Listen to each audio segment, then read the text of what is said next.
هلې شابس زور وکړئ شابس شابس شابس شابس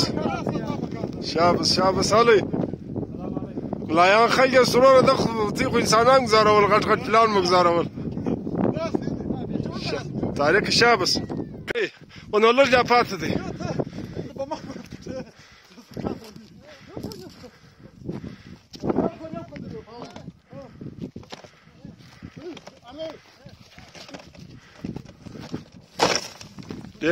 ډېر ښه دا دغو ځوانانو دا اوس دا توت ګزار کړئ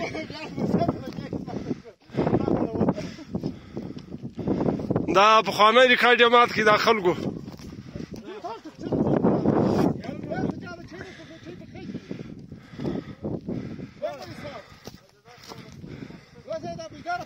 دغه توت یې ګزار کړئ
څانو دغه ورکړئ عمران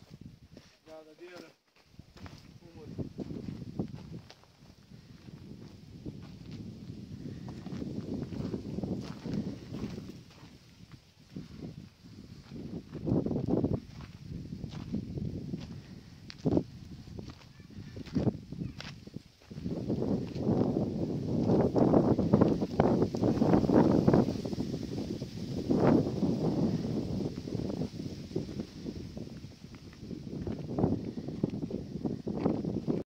دا نو دا ځوانانو چې توت ګزار کوي اوس یې دا خپلې د اور چای پر باندې کړي دي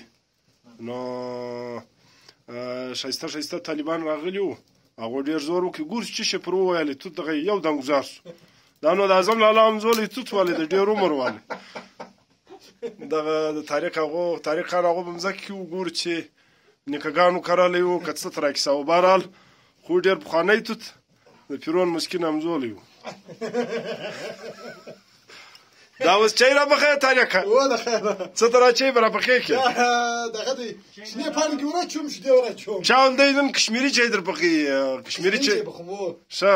هغه بیا څه ته رایي هغه بس شنو پاڼو شیدې وراچوم ښه بل شی خو نور لوي یا خو شی اعظم طارق خان خو له خیره ښایستې چای را پخې کړي نو زوروري چای دي پر د صفا ښایسته درې ناست یو نو توره ده نه دغه دی ماشاءالله طارقه دا څه ښایستې چای پخ کړي دي دا خوندورې دي ډېر ښایسته دا تلتک د ورېښمو دی که د چشت دا د بار ملک راغلی ښه دا ما خلک کنداریان وي اوس دوه درې کاله پرېږده سوي دي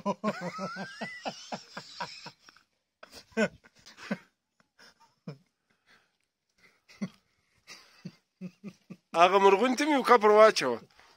ډېر شناخته رنګه دی دلته یو سړی چې راځي هغه ته هم ډېر سوی دوه وروڼه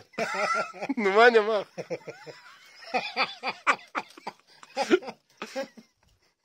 یا بیا نور درې ورونه دي هغه سره کوم ستا رشته ده